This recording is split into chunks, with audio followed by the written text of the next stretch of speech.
Alright guys, this is Marco Palmero.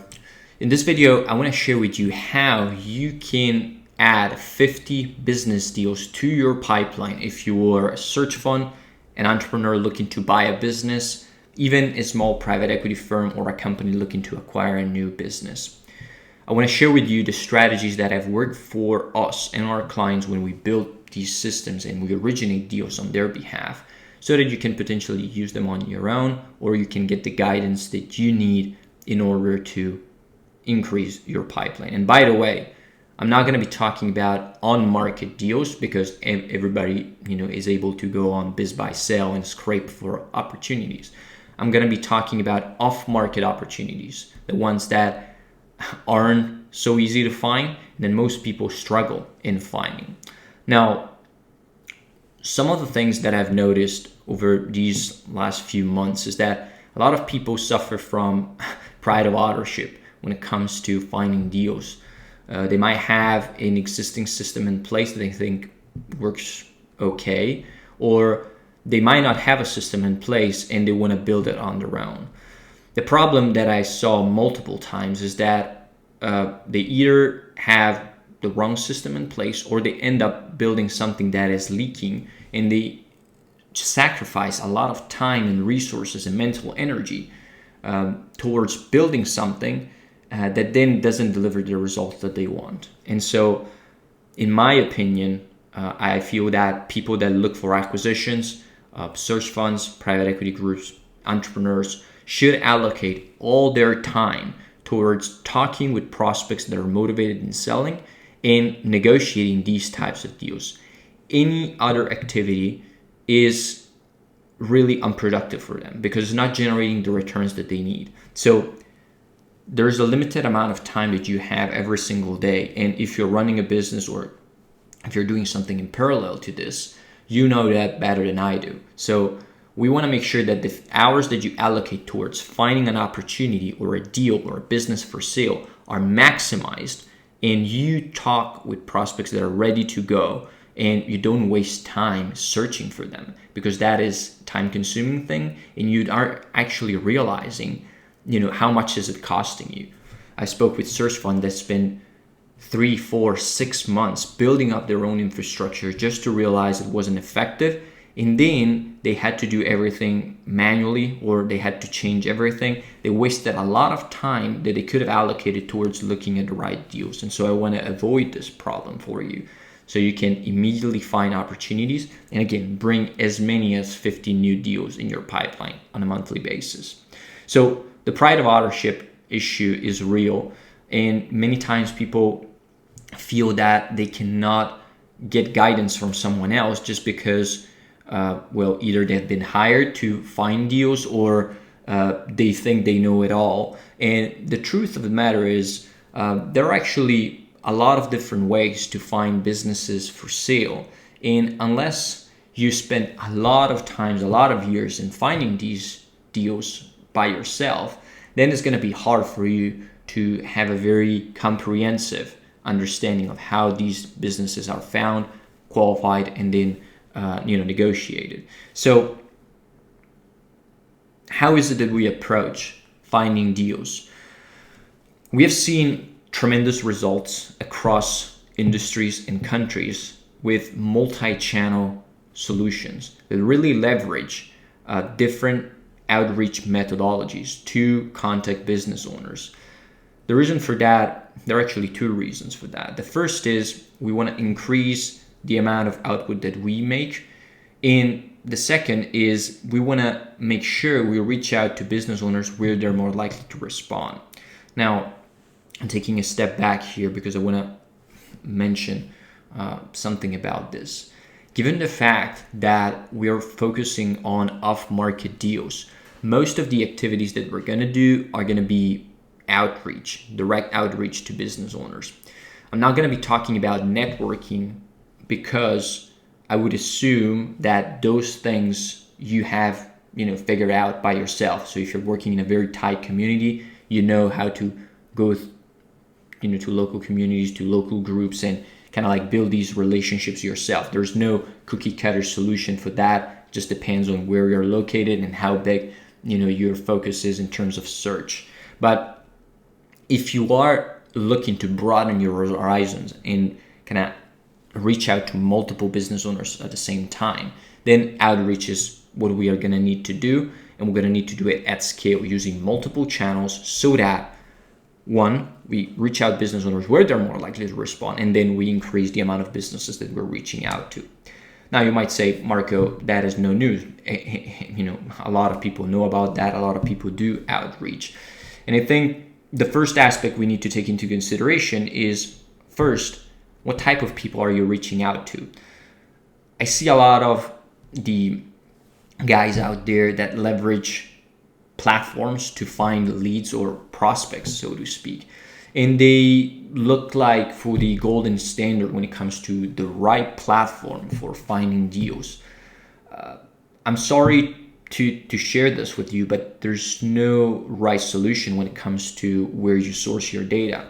And there's no better platform, out there that is going to provide you all the answers that you need. It simply depends. There are a lot of variables involved when it comes to finding businesses for sale. And, it's kind of like a paradox, but companies that are listed on platforms are generally going to be the ones that are less likely to respond to your messages. Because if you think of that, a company that is already on a platform is going to be seen by a lot of people on that platform. So for example, if you're leveraging Grata, PitchBook, Crunchbase, these types of tools, you're going to be competing against everybody else that has those platforms and that is targeting assets in your exact same niche.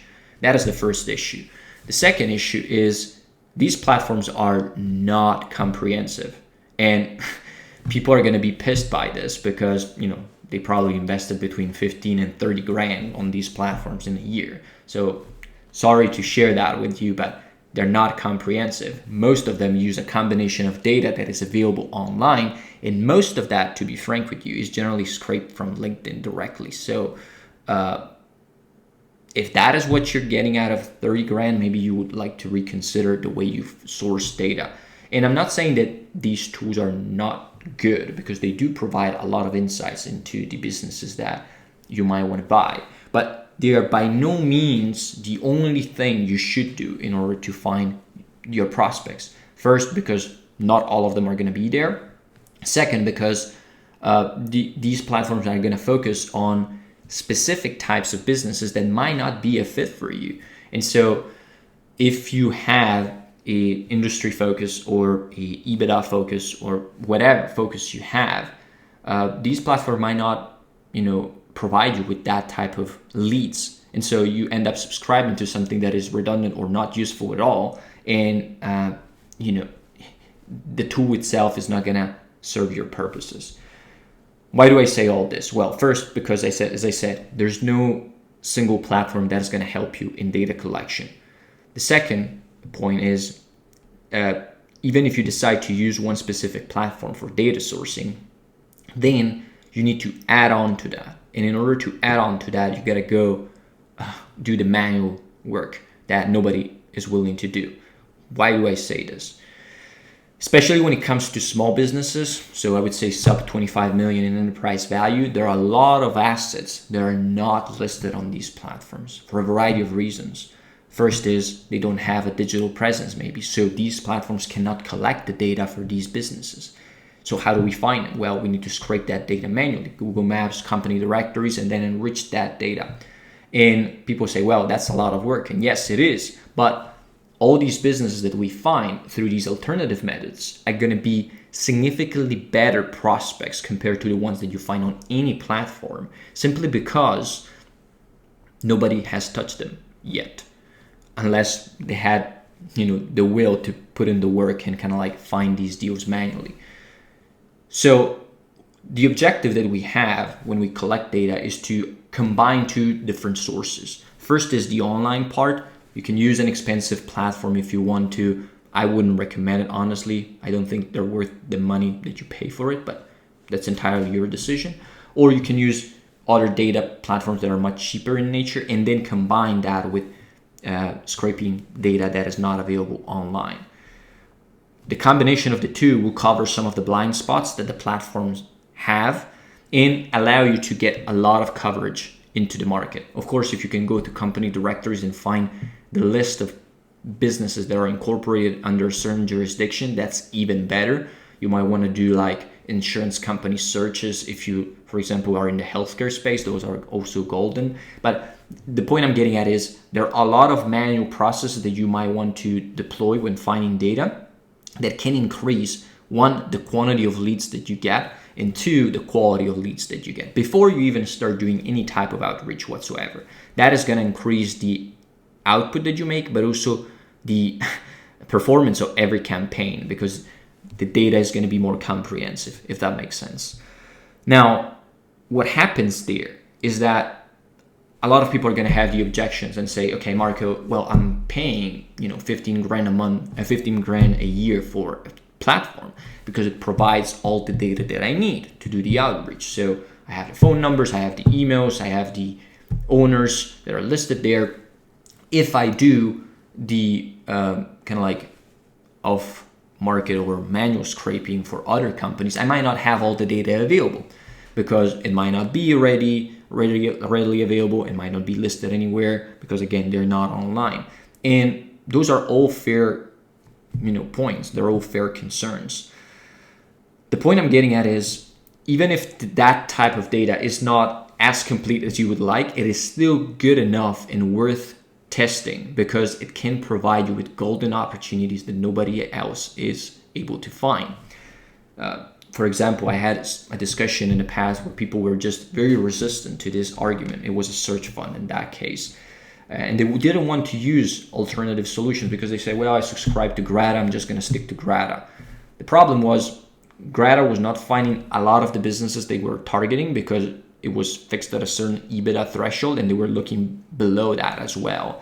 And they didn't want to look at businesses outside of the market, outside of the platforms, because they felt that they were just going to get random information like companies' numbers and maybe info ad emails that weren't worth reaching out to.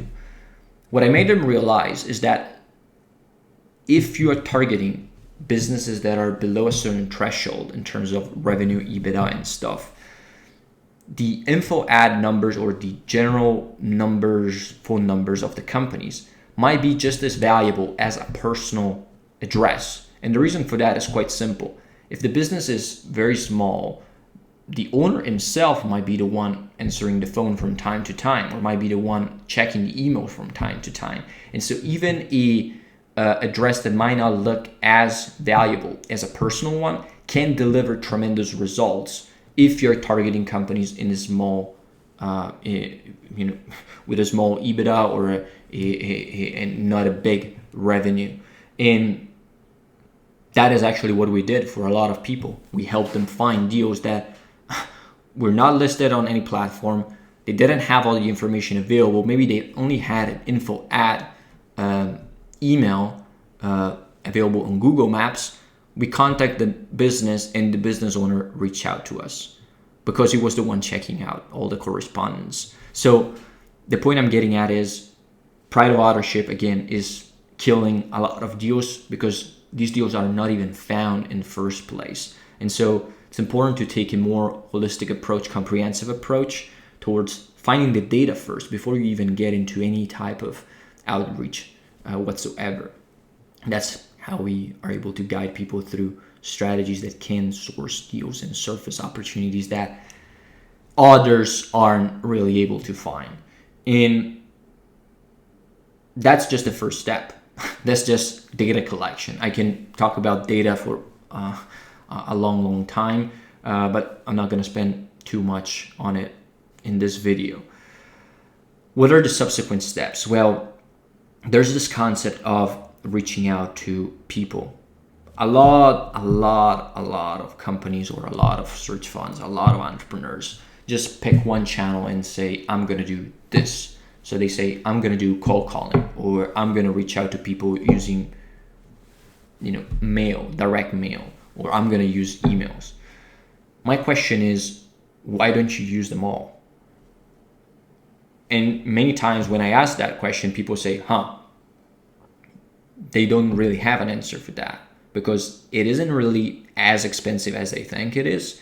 And sometimes they were just too focused on one channel to realize that they were closing themselves to a lot of opportunities simply because they weren't looking at the process as a holistic kind of system that can include multiple channels that work with one another to bring as many opportunities as possible to your door.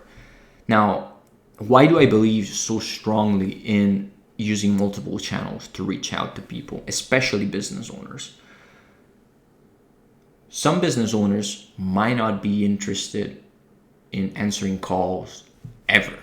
They might have a very good assistant that takes the calls, always screens you out, never sends you through. And therefore, if you're just doing calls, you're never going to get through this person. But this guy might be one of the prospects that is actually desperately looking to sell his business. And if you don't get to talk to him, you're never going to know about it. So my point is, how do we increase the likelihood of this person responding to us if he's actually interested in selling the business? And one of the solutions is we reach out to him through multiple channels, not spamming people, because we're not going to do that in a spammy way, but in a very structured way so that if he doesn't reply to emails or he doesn't check emails, that's fine. We're also going to contact him on social media. Doesn't answer that? Fine. Can try a call. Maybe he answers that. In the beauty of all this is that we collect a lot of yeses on different channels that we might never got in any other way. Sometimes people disqualify prospects just because they didn't reply to their email or they didn't answer their follow-up messages. But have you ever thought about the probability of this person maybe replying to another channel? Because sometimes that's the only issue that you're facing. And people stick to one channel because they feel that is the solution. Well, in reality, there is no solution that works all the time for all sectors, for all searches, for all businesses that you want to buy. You got to test things out, merge channels together, see which ones perform best, and then create this holistic or comprehensive solution that brings you leads from multiple channels. That kind of enables you to unlock all the available leads that are ready to sell their business right now. Now, in addition to this, what you get out of a very comprehensive methodology is that you create a compounding effect, which means if you reach out to people through multiple channels, a lot of them might not reply, might not be interested in selling right now for a variety of reasons, but they might be interested 4 weeks down the line, 8 weeks down the line, who knows? The sale process takes quite a bit of time, as we know, when it comes to buying a business. And so if you are touching them through multiple channels, multiple times of the year, they're going to be more inclined to answer you when they make the decision. It is now time for us to sell. And so what we've seen happening after 4 to 6 weeks time is that a lot of people that reached out before got back and said, okay, I got your email. I didn't reply to you the first time because I wasn't ready. But then I thought about it. I spoke with my wife, and we feel it is actually the right time for us to exit. Our son doesn't want to take over the business. We don't know what to do with it. We feel it's the right time to get started with this process. We wouldn't get that deal if we were just to maybe touch them one time and then never connect with them again, or not have a comprehensive approach to connect with them in multiple channels. Once we create a system that is more comprehensive, that is touching people multiple times, and it shows our genuine interest, not in a spammy way, then we're going to be the first ones that reach out to once they're ready. And so it's kind of like pinpointing the time when this person is going to be ready to exit and be the first one at the door. Otherwise, we might lose a lot of opportunities, and people feel a no reply, is a no just because they didn't say anything to us. That might just be, it may be later. That might just be a person that isn't qualified right now, but might be qualified 2 months down the line. And I think one of the key mistakes that a lot of people make when originating deals and finding businesses for sale is that they look at it as a product or service that they're trying to sell. Now, the lead generation process might be similar in nature, but what we are reaching out, the prospects we're reaching out to are very different, because we're not trying to sell them anything, any product or service. So it isn't like a 1 or 0 kind of thing. We are reaching out about a very important decision in their life, probably the most important decision in their entire life, aside from marriage. And they might need some time to process that information and come to the decision that it is now time for them to exit. And so if we just touch them one time, we might lose them forever. Then another guy sends them a message, 6 weeks later, now they're ready, and he's going to go with the other guy. We want to avoid that, right? We want to be there all the time. Again, not spamming people, not being the pushy guy. If they say no, we're just going to stop messaging them. But having a very comprehensive system that does keep them in the loop and potentially touches them through multiple channels. So once they're ready, they take the action. And that, again, compounds over time. So if you want to look at the deal origination process as a whole, it's not like a linear growth that you're going to experience once you start building systems like this. First couple of months, you might have leads that are coming in from email campaigns, calls, SMS, social media. And those are kind of like predictable numbers that you're getting every single month. It might vary a little bit, but those are going to be, it.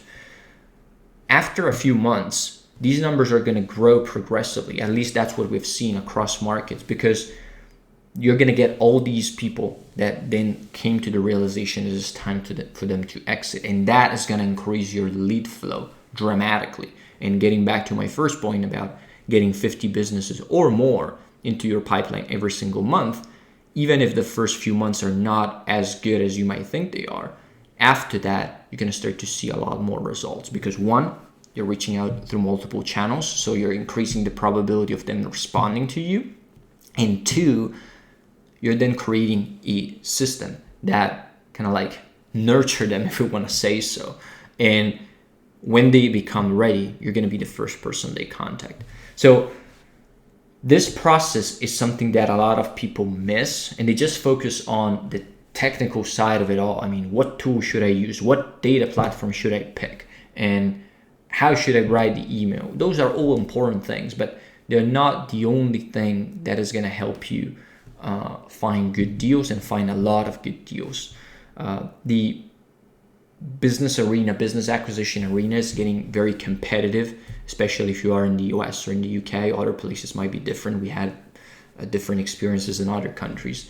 And if you want to stay on top of it, you don't only need to do something different than somebody else. You need to do something more. And these kind of like comprehensive approaches that we have built, that we have developed over time, really helped us in finding deals that other people weren't able to find. And that's really what you should focus on if you want to add 50 more deals to your pipeline. Multi-channel data collection that is different, is not focused on one platform alone, and then work on each channel so that you have optimized it. Test different things, variables, test different approaches to business owners, see what is resonating the most, and then stick to those until you find there's a better alternative. We can set up all these things for people. We have done it in the past.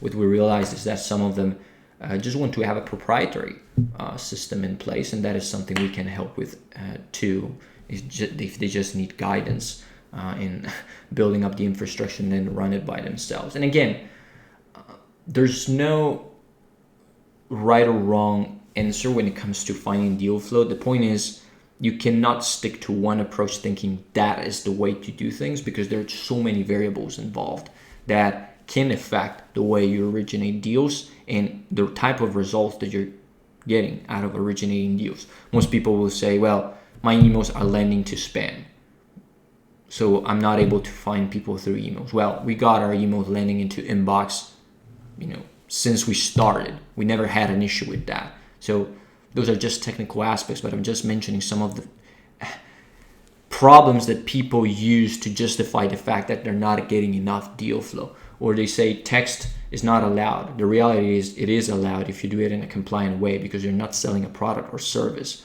So you can use that.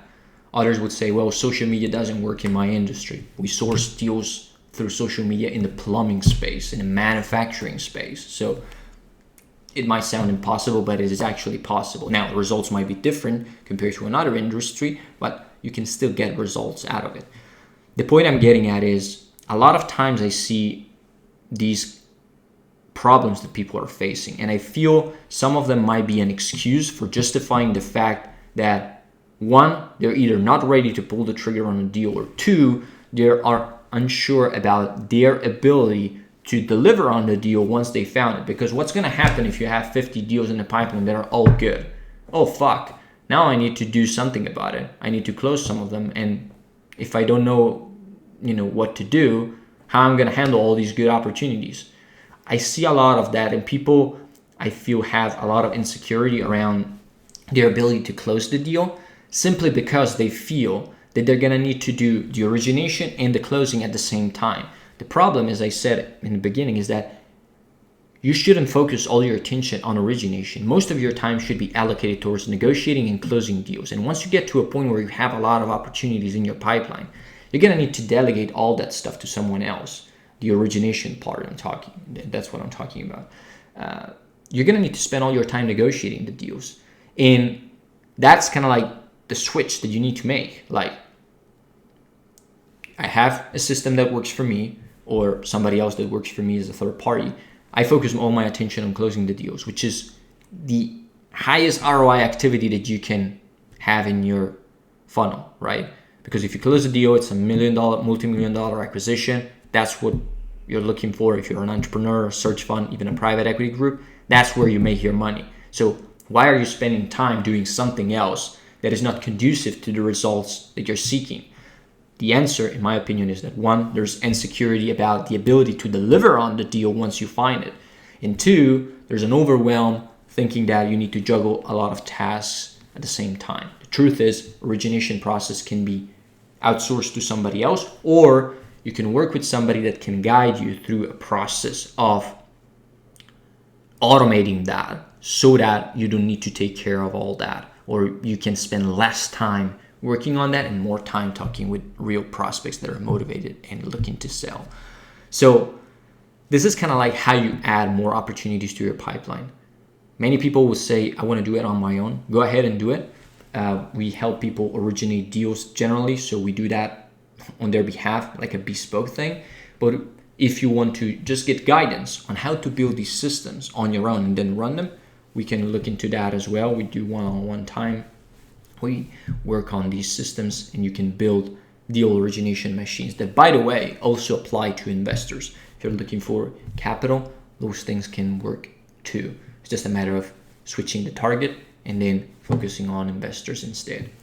So this is how you can add up to 50 new business deals in your pipeline every single month. Hopefully that answers some of your questions. If you are an entrepreneur looking to buy a business, search fund looking to buy a business, small private equity firms looking to buy a business, even advisory firm that wants more listings. The worst mistake you can make, in my opinion, is spend all your time originating deals instead of closing them, because that doesn't generate any return. It doesn't generate the money that you're looking for. It doesn't get you the result that you're seeking. So my recommendation would be work around that to fix that machine so that you can then allocate all your time towards closing these 50 or more opportunities that you get in your funnel every single month. We'll see you in the next one, and that's it.